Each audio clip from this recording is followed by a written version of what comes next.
Hallo, ich heiße Stavros Diamantakis und ich möchte Sie recht herzlich einladen zu einem analogen Fotospaziergang. Heute, es geht ein bisschen um Fotografie und ein bisschen um Geschichte. Aber zurück zu der Firma. Heute geht es um die Kodak Brownie Fiesta. Eine Kamera, die zwischen 1962 und 1965 gebaut wurde.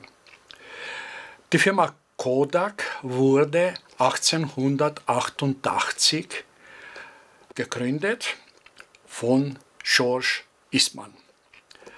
Und er ließ seine Kameras einfach auf den Namen Brownie produzieren und natürlich waren alle Boxkameras.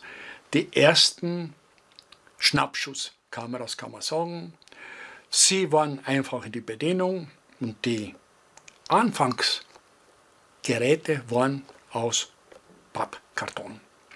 Aber immer noch nach dem Motto, du drückst den Knopf und wir machen den Rest. Dieser Slogan hat sich schnell herumgesprochen und natürlich die Einfachheit der Kameras machen auch die Firma so bekannt. Die erste Brownie wurde im Jahr 1900 vorgestellt. Und wie ich sagte, eine ganz einfache Kartonboxkamera mit einer ganz einfachen Linse.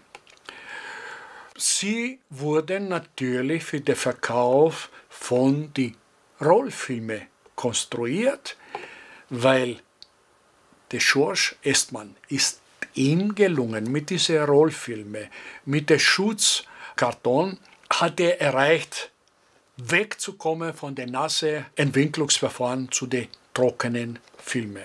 Das war natürlich ein enormer Aufschwung. Aufgrund ihrer einfachen Herstellung und der anfängliche günstigen Preis für die Fotoapparate, dann die günstige Verarbeitung und Bildvergrößerung und Filmentwicklung war ein enormer Sprung und die Firma Kodak wurde weltweit bekannt.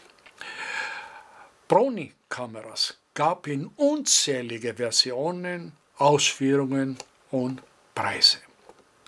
Und jetzt kommen wir zu dieser Kamera. Brownie Fiesta. Eine einfache Kamera. Eine Sucherkamera für 127er Rollfilm. Die Aufnahmen waren 4x4 cm. Der Objektiv war einfacher Meniskus, einfacher Verschluss. Die Farbe war zweifärbig. Die Aufmachung und der Karton waren verkaufsfördernd. Das ist eine komplette Ausstattung, aber man sucht verzweifelt nach einer Gebrauchsanleitung. Es gibt keine. Und der Originaltext von Kodak heißt: In Fiesta haben Sie eine einfache oder die einfachste Kamera der Welt vor sich. Nur durch den Sucher sehen und auslesen. Und immer der Slogan: Du drückst auf den Knopf, wir machen den Rest. Wir machen den Rest. Kodak, die Brownies, die Gnomes, die Zwerge. Wer macht die Arbeit? Und dann kommt auch noch die Heinzelmännchen ins Spiel. Aber was ist eigentlich Brownie und was ist eigentlich Heinzelmännchen und was haben diese Figuren mit Kodak zu tun?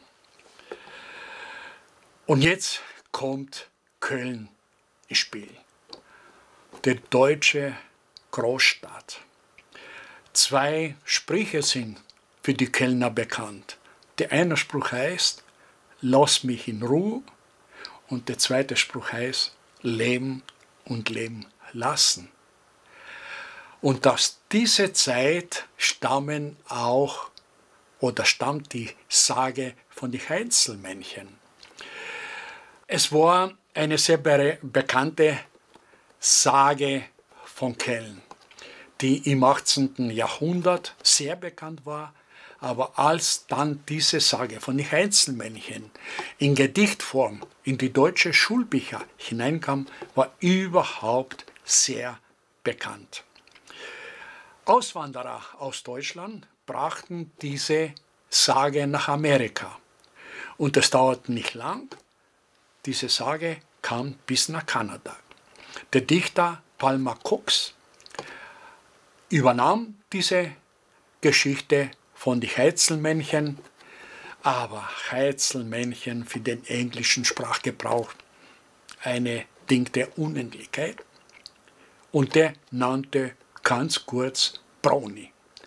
Und so fanden die Brownie, die Heinzelmännchen, Eingang in die amerikanische Fotoindustrie.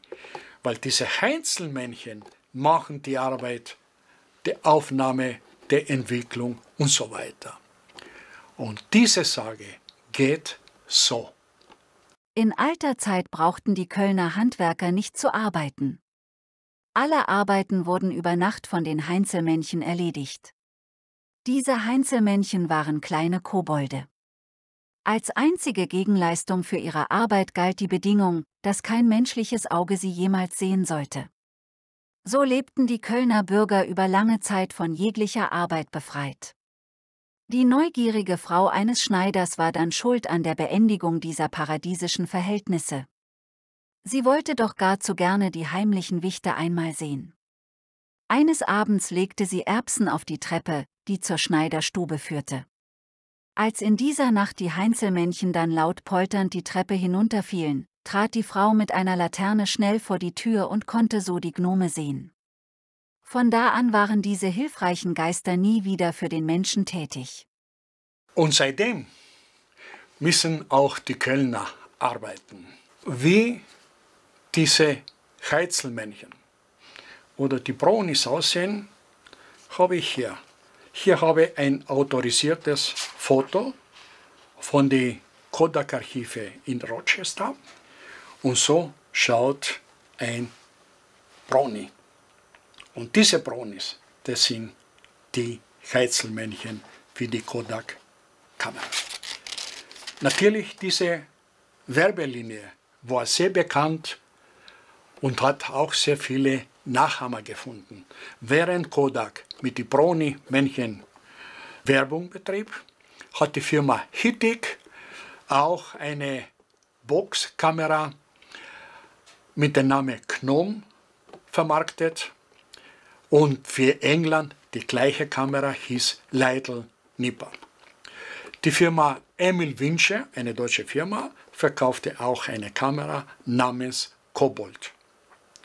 Das ist eine Geschichte, die in Deutschland begann und dann über Kanada nach Amerika Schlagzeilen machte und uns bescherte Fotoapparate mit dem Namen Brownie. Danke fürs Zuschauen und auf Wiedersehen bis zum nächsten Video.